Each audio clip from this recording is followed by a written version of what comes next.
I don't perform anymore. My knees won't allow it. And honestly, neither will my soul. But I still hear the music. Every single morning when I wake up, it's still there. It never left. I used to think that was a gift. Now I'm not so sure. I want to tell you something. Something I couldn't say when I was young. When I was young, I was never allowed to be wrong. I was never allowed to be tired. I was never allowed to be ordinary. And ordinary is the most beautiful thing there is. I didn't know that then. It took me 60 years to understand it. I was 8 years old the first time I performed. 8. I didn't choose it. No 8-year-old chooses it. The lights were blinding. The screaming was deafening. And my father stood in the wings, not to hold my hand, to make sure I didn't stop.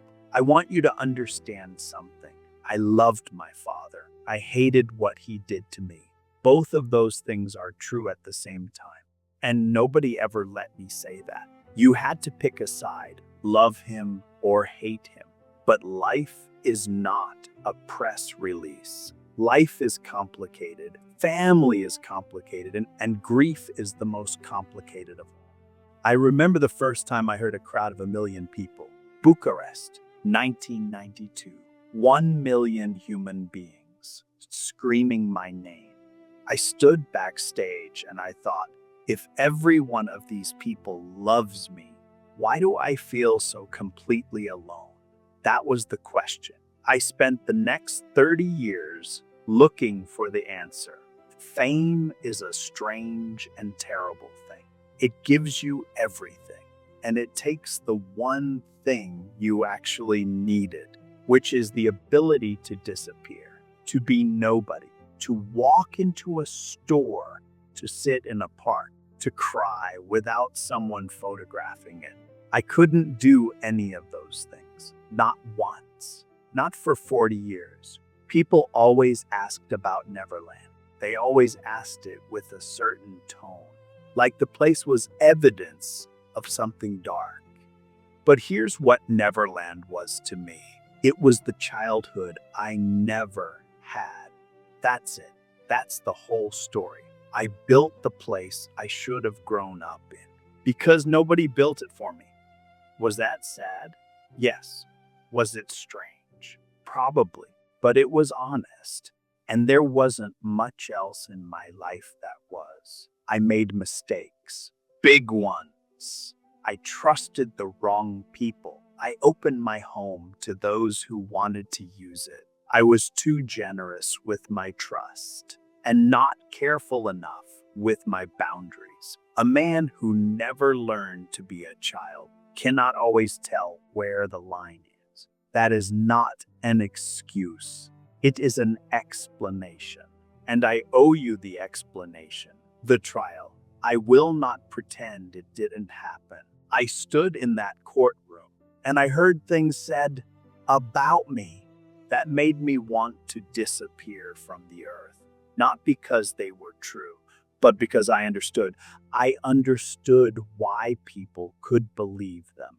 Because I looked different. Because I lived differently. Because I never fit inside the box they made for me. And anything that doesn't fit the box gets destroyed. I will tell you what that year cost me.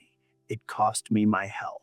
I lost 20 pounds during that trial. I could barely stand at the end. It cost me my sense of safety. Every home I had felt like it could be taken. But most of all, it cost me my innocence. Not the kind they were accusing me of losing. The other kind. The belief that the world is fair. I never got that back. But here is what I also know. The same world that tore me apart also loved me in ways I cannot explain. A child in Bucharest knew every word I sang. A grandmother in Tokyo cried at my music. A boy in Soweto danced in the streets. That is real. That love was real. It didn't ask anything of me. It just was.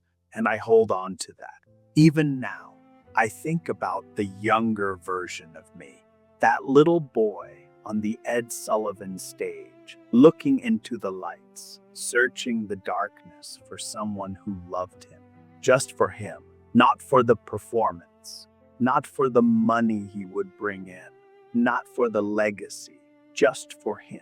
I want to say something directly to you, the person watching this right now. If you have a child who is gifted, please let them be a child first. The gift will still be there. It will be stronger. It will be fuller. It will be free. Don't build them a stage before you build them a life, because a stage is a cold and lonely place when the lights go out. I think the saddest thing about my life is not what was taken from me. It's what I never thought to ask for. I never asked for an ordinary Tuesday. I never asked for a walk that no one photographed. I never asked for a friend who didn't want something. I didn't know I was allowed to ask. I spent 60 years performing, and maybe 20 actually living. That is the math of fame. And it is a terrible equation. Wisdom, they say, comes with age. Maybe, or maybe wisdom comes with loss. I've lost more than most people carry. And what I found on the other side is something very small and very simple. The only thing that ever mattered was love. Not the applause, not the record sales, not the moonwalk, not the mythology. Just love, given freely, without a camera watching, without a contract attached. Just love. I don't know how much time I have left. The body knows things the mind refuses to accept, and mine has been telling me to rest for a long time. But before I go quiet, I want the world to know one thing. Not about the accusations, not about the trial, not about the music even. I want the world to know there was a boy inside all of that. A real boy who wanted what every child wants. To be held, to be told it was going to be all right. To be loved without condition and performance. He never really got that, but he never stopped hoping. I am 68 years old. I have outlived the story the world wrote about me, and that somehow is enough. I didn't need you to love Michael Jackson. I just needed you to see the boy underneath. He was there the whole time, waiting.